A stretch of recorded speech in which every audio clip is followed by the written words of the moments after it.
Laughing, Nathan pointed out the sign. He stepped onto the porch, the door opened, and his father came out, carrying his mother's cake. Both of us did not see each other for a week. Not since the morning of the event had come off the morning. His shoulders raised and fell again. About the other day. Sorry for what I did. Quickly straight. Boredom. Twin shame. Yes. Plenty already starting to cure. By the time they shrink up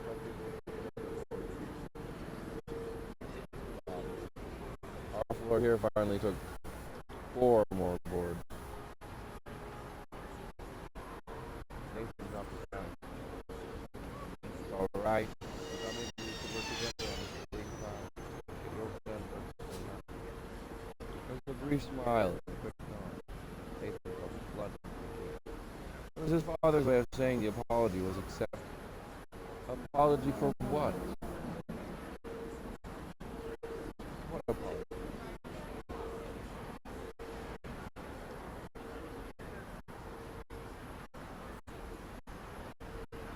Melissa came out, followed by Rebecca.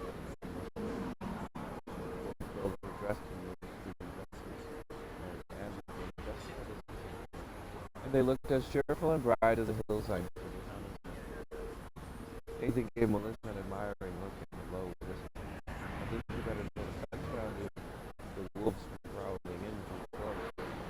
Go on with you, she said, slapping him on the shoulder, and blushing down about 3 layers deep. Look at you, Becca. Still speaking with mock smile. You can paint a picture of you and sell it in the stores for a double. Becca took the compliment more as her just due, smiling quickly and giving him a quick curtsy. And you, Ma, you sure look pretty. The dress wasn't new, it was one. She Sunday dresses. Nathan suspected the other was in her valise. It was clear she had infused some pure joy. She was positively radiant. My, aren't you in the complimentary mood this morning? They moved to the wagon. Nathan put their things in the back, then moved forward to straighten the small benches and provide seating for them. Satisfied, he swung around in one swift move and grabbed Becca. Suddenly the mood of gaiety quieted as Marianne stepped up to face her husband. She started to smile, but in an instant her emotions overwhelmed her and tears sprang to her eyes. She embarrassed Benjamin, and he looked away.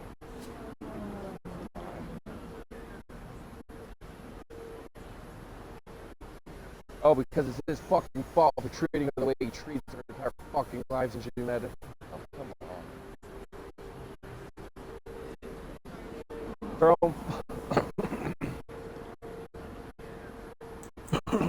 We're not allowed to feel feelings. We're not allowed to show them. Going up onto his head, she kissed him. He nodded, but awkwardly put his arms around her. Joseph didn't say what time the meeting would be held. If it's early enough, we'll come home tomorrow night. If not, we'll leave first thing Wednesday morning. Letting his wife go. Nathan helped Melissa and his mother into the wagon. He climbed up alongside Matthew. He took the reins. Bye, Pop. Goodbye, son. Get the rest of 5 miles. I will. Snap the reins sharply. Giddy up, mules.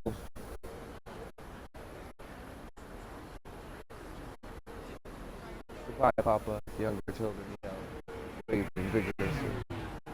Melissa suddenly stood, holding onto Nathan's shoulder to steady herself. Thank you, Papa, she called. There was a moment's pause, then louder. I love you. Nathan's head snapped around and he looked up at his sister. His mother was also staring at him. As Melissa noted, as surprised, she did not give any sign of it. Though the Steed family had strong bonds of affection, which I heard talking about. There was no affectation in this whole book. They were rarely expressed openly.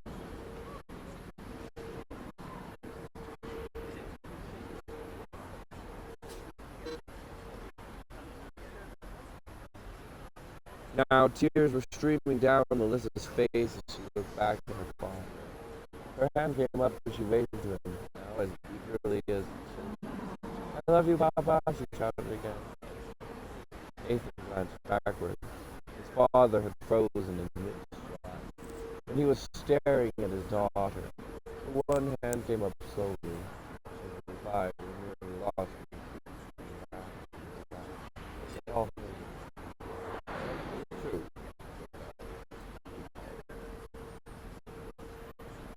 First thing she did, inside her belly, puzzled her.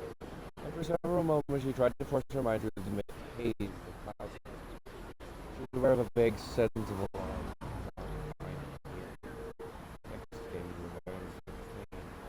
It was not terrible, but it was there. Steady and evenly spread across the lower part of the cavern. "Jessie!" Oh, Jessie? It came to her as though from a far distance. She turned her head. Thought she did. Nothing moved. She had to begin again and consciously willed the necklaces to remain away. She bended her eyes to Joshua. She's still under heavy sedative, Mr. The voice had a vague familiarity to it. She'd heard it recently, but try as she might, she couldn't quite recollect. Face covered over. There's no problem to her. She spent too many hours studying the clean features, dark eyes, and heavy brow. The full mouth that could turn down so quickly.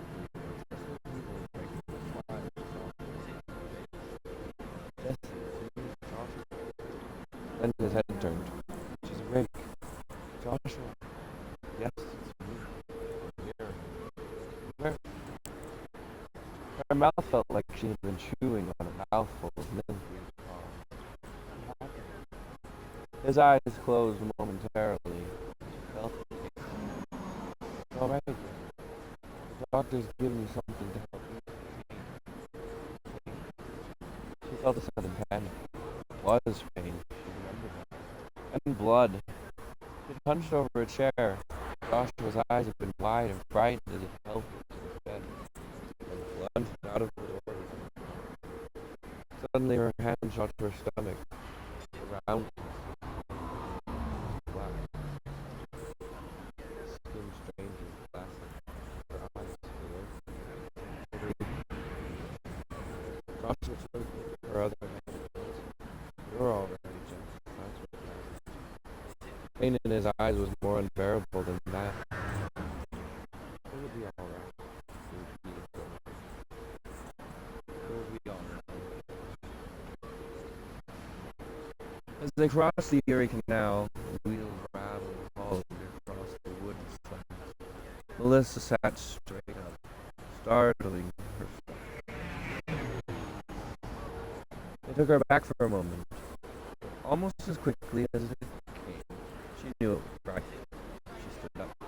"Nathan, I just remembered. There's something I have to do in town."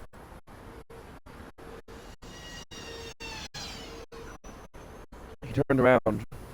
"What?" Her mother was equally surprised, but Melissa pretended she didn't see it. Afraid they would press her for details she couldn't give, she rushed on. "It will only take a minute. If you drive slow, I can catch up." "It isn't something that can wait," her mother asked. "You want me to wait in the dark?" "No."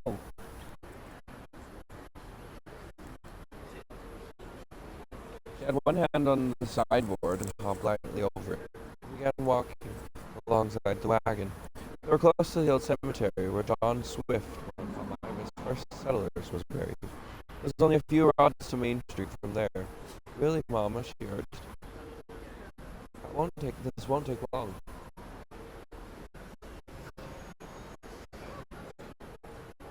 Can I go too, Becca cried. No, Becca, her mother said firmly. Nathan reined up. Where do you need to go? He asked wearily. No, she blurted. He quickly tried to recover her nonchalance. She went on. I'll walk. It's not far. Drawing more and more quizzical looks from both her mother and me. It's a quick splash of inspiration. It's a surprise. Right, Nathan said. Just wait here for me. Stop being so helpful. No, really, Mama's late. Mama's right. We don't want to be late. All right, her mother finally agreed. If you haven't caught up just by the time we've reached the first crossroads, we'll wait for you there. Oh, I'll catch you way before then. Nathan gave her one last look of exasperation. She stood where she was, watching as they pulled away. She gave Matthew a quick wave. He started for Main Street, walking sedately as she turned the corner and moved out of the line of sight of her bed.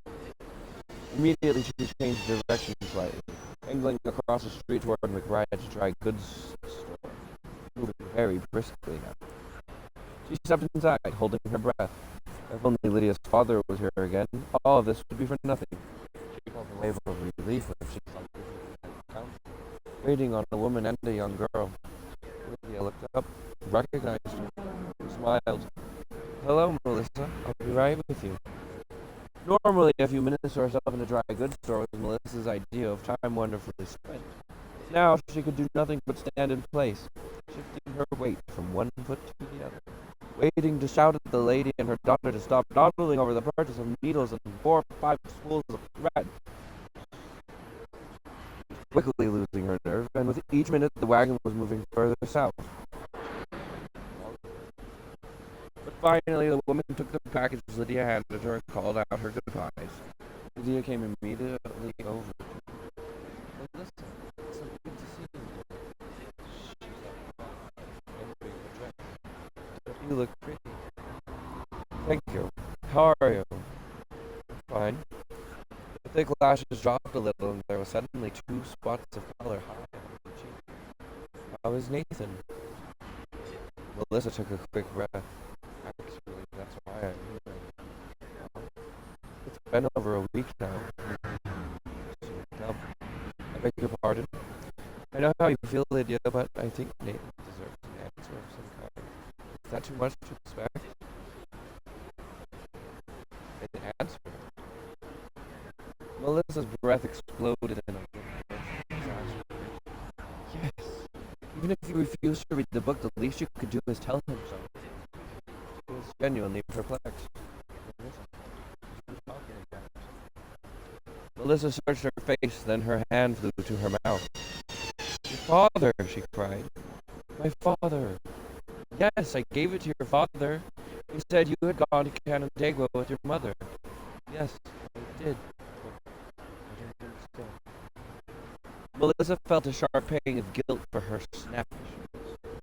She liked Lydia. She liked her a lot, but the thoughts of her spurning Nathan had really cut into her. Now she was instantly contrite. Nathan sent you a package, she explained. A gift. He asked me to bring it to you. When you weren't here, I left it with your father. He told me he would give it to you. Lydia was very still, and the color in her cheeks had spread. Package for me? Yes. You said it was a book? I fear that she might be messing things up terribly now, struck Melissa with great force. I'd better go, she said in a rush. My family is going to Fayette. I've got to hurry to catch them. Wait. Melissa reached out and put her hand over Lydia's, looking deep into the eyes of this woman, just 2 years older than she was, who she had so hoped would become her sister-in-law. Nathan doesn't know I'm here. Please don't tell him. She turned and moved swiftly to the door, leaving Lydia standing where she was. She stopped at the door's entrance, looking back. He loves you so much, Lydia. It isn't right that your pa wouldn't give it to you. It took Lydia almost us an hour to find it. She made the mistake of assuming her father had simply hidden it from her. Only after she had searched behind every item on the shelves, through both storerooms, and up into her parents' bedroom had she returned to the store, frustrated and angry. Then her eyes fell on the trash barrel. With weeks gone by, it was nearly full. Twice she had to break off her search when customers came in. When they saw her going off through the pile of garbage, they gave her very strange looks. But she did not answer their quizzical looks, nor did she wait until they were out of the store before she returned to her unpleasant task. She knew what she was looking for. Melissa's slip of the tongue about a book was the first clue, and Lydia had seen the advertisement the previous week.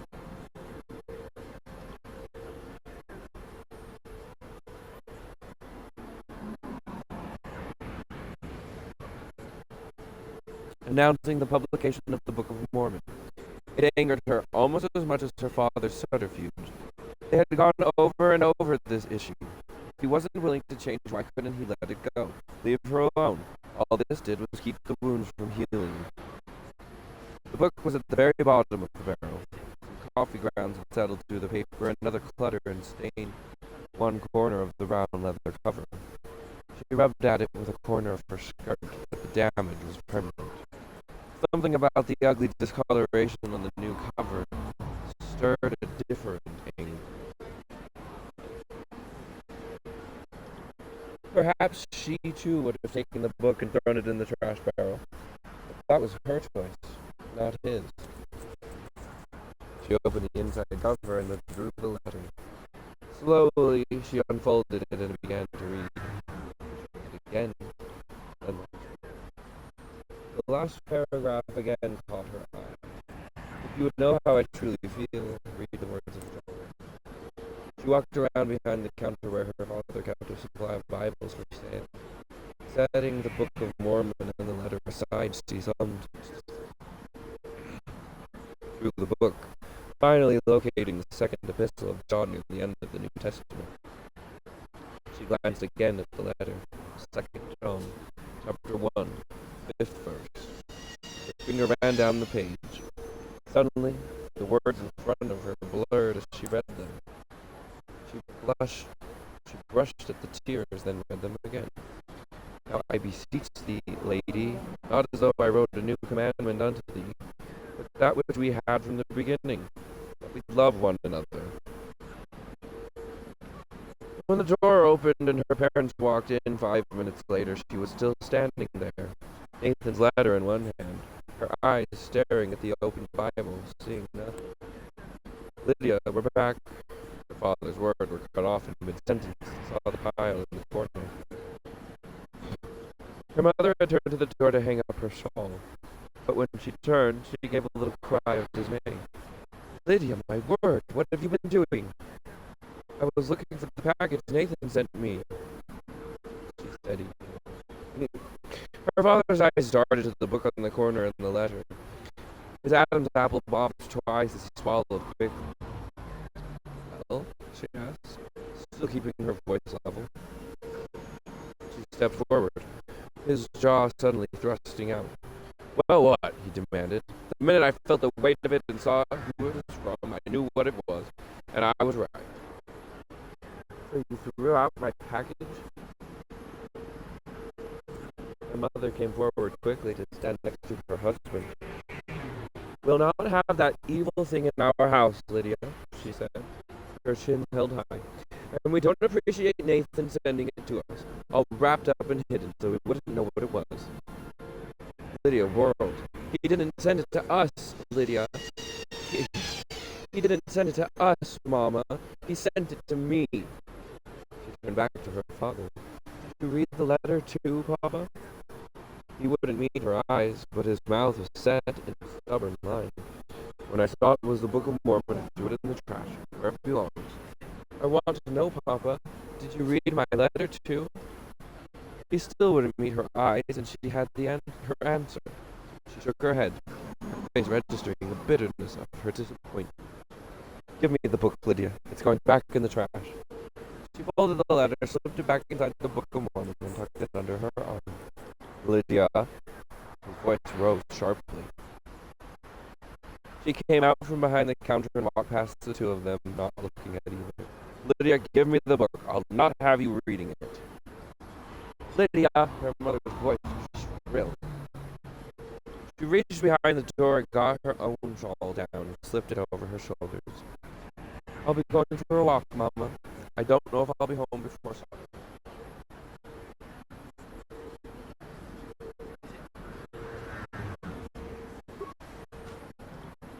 Jessica Roundy Steed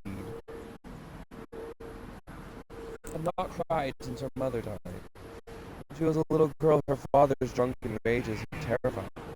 And when he had slapped her around, she'd cried. She'd cried pitiably. But she quickly learned that it was only infuriated him further. If you were a boy, he would yell at her, you wouldn't bawl like a baby every time you got hurt. By the time she was 5 or 6, she had learned it was easier not to.